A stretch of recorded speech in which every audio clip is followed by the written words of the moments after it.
I'm of the opinion that 10 out of 10 scores just do not exist.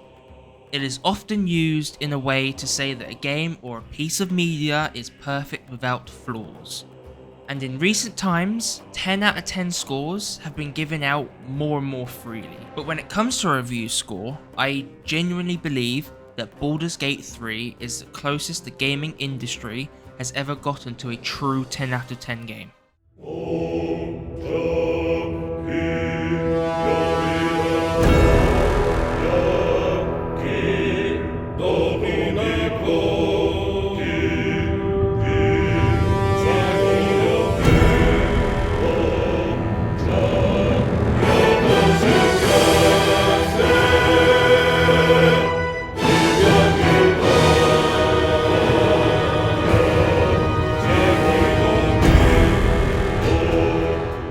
Baldur's Gate 3 is one of the few times a video game has released in recent times where it's clear that the developers intended to make a video game. Now, that may sound strange to you, and I'll admit, it is a bit strange. You might be thinking, well, surely every video game is a video game, and you would be correct.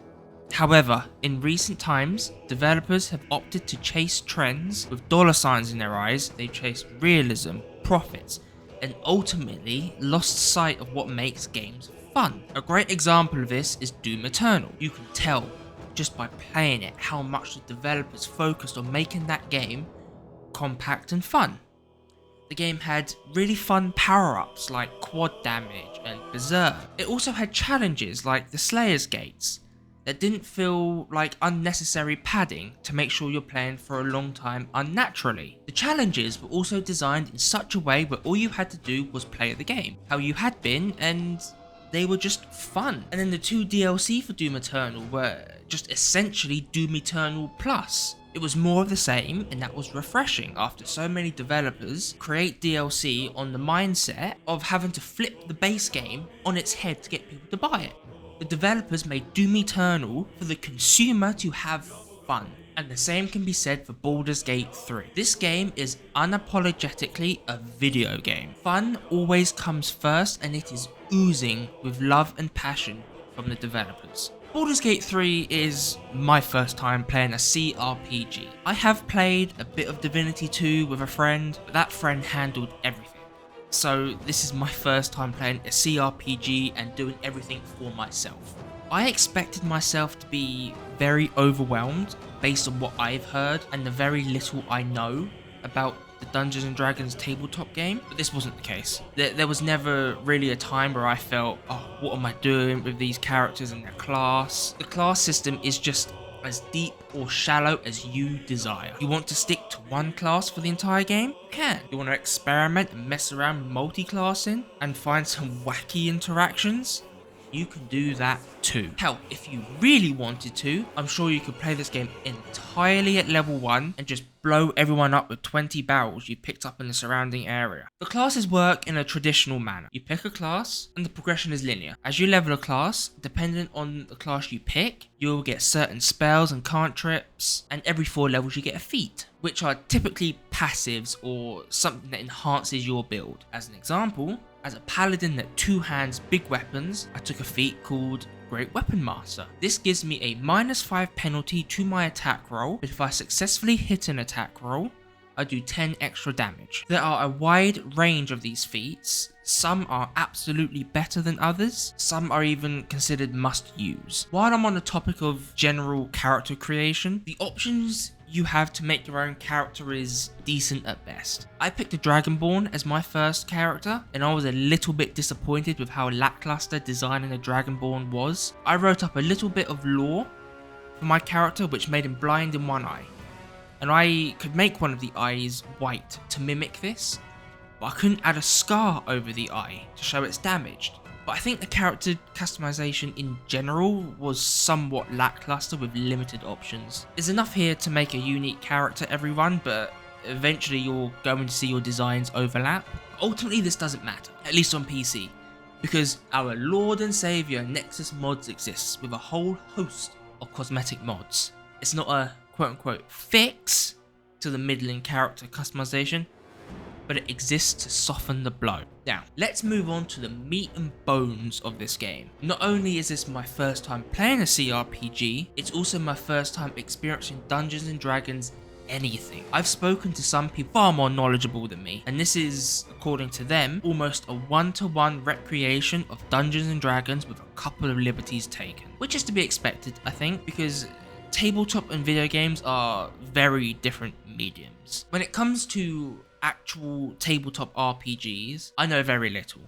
The most I have seen is Twitch streamer Stir's homebrew game called Myriad. But with the little I've seen of that, it seems to me that Baldur's Gate 3 is an almost perfect recreation of a tabletop game. During my 105 hours of playtime, it always felt like I was just playing a game of Dungeons and Dragons. Almost every dialogue option gets narrated, and the narrator, Amelia Tyler, does an absolutely amazing job with making this feel like an actual session of D&D. She's cracking jokes at your choices. She will say things immediately after picking a bad choice that will make you think to yourself, damn, maybe that wasn't the best choice. It's creative design choices like this that make me fall in love with RPGs as a genre, and have been sorely missed in recent years. As you push through the game and explore, you'll notice that the main quest isn't really traditional. You have a main quest, sure, but it's often just a very vague objective. Let's take Act 1 for example. The second you're off the Nautiloid ship, you and whichever companions you have come to the conclusion that you must find a cure. And when you start exploring Act 1, you quickly realise that there are many opportunities to find information or to find someone that could possibly cure you of the tadpole. You are actively rewarded for exploring with lore, interesting character interactions, and just general plot progression. As an example, when you fight the hag in the swamp, most people would just straight up kill her. Rightfully so, but if you get her health below 20% and let her take a turn, she will then beg for her life. And if you accept her offer, she will give you an item. Upon using that item, you would be able to choose a stat, and then that stat gets a +1 permanent increase. With how rare stat increases are in this game, buffs like this are very nice, but also very missable. On the topic of missable things, this game might just be the most reactive and dynamic game I've ever seen. Everything has a consequence in a way. Talking to an NPC in Act 1 or even Act 2, no matter how throwaway that character may seem, has a pretty high chance to unlock something in Act 3. I'm usually kind of against missable stuff in games because it can often feel like a punishment. You get to the end of a game and see you've missed some stuff, so now you either have to replay the entire game, or in some cases replay a chapter to get it. I'm looking at you, Final Fantasy VII Remake. I never feel this in Baldur's Gate 3. The things I missed are typically due to my alignment I've made my character, and I can see all the other choices and missable content in my subsequent playthroughs. Good run, evil run, even the Dark Urge, which to my knowledge is almost an entirely brand new game.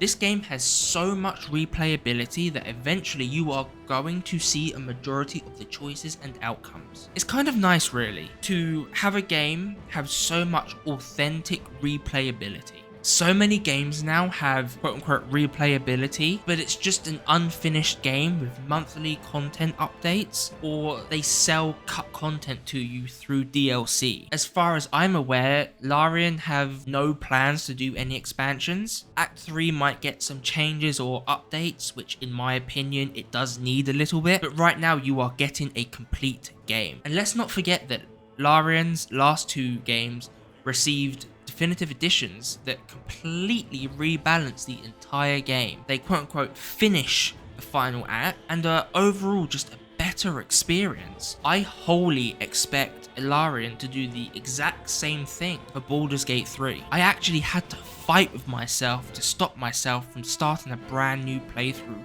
whilst I'm writing this video. I guess the last thing I will talk about is the story, which is kind of hard to talk about, honestly. No two people are going to have an identical playthrough, and that is honestly such an achievement to create a game with this many choices and outcomes and never make it feel overbearing or poorly paced. Each act gives you a vague objective and you, the player, create the story while fulfilling that vague objective. Every time you play, you're going to pick different choices. You're going to see brand new outcomes you didn't see in a previous playthrough. There's something about the level of trust Larian has in the player to create their own story in the world of Faerun that is kind of rare these days. There is no wrong way to play Baldur's Gate 3, and that is what makes this game so great and refreshing. The game has 10 total companions, all with different ways to recruit them, and all these companions have a quest associated with them. 6 of them have a quest that spans the whole game and ends in Act 3, and 4 of them have quests that span over the course of you recruiting that character. These quests perfectly intertwined with the rest of the game, never making you go out of your way to complete them.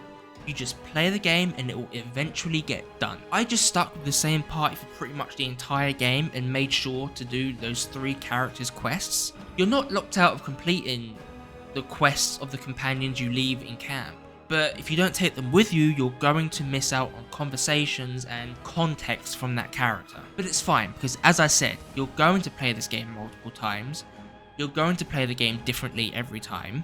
Just pick characters you didn't pick the first time and keep doing this until you see it all. Every character has a good or evil outcome to their quest. So for the most part, you can take any companions on a good or evil playthrough, but you still need to keep their approval up. And if you take someone on the good end of the spectrum like Karlach and do evil things or stuff she as a character doesn't agree with, she probably will not stick around long. It's been a very long time since a game's story has felt so connected to its world and content, and it is a very refreshing feeling. I absolutely cannot wait to see what Larian do next.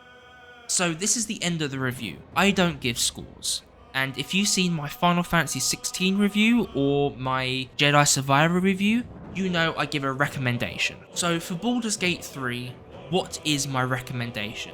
It's simple, buy it. Buy it and play the ever-loving shit out of it.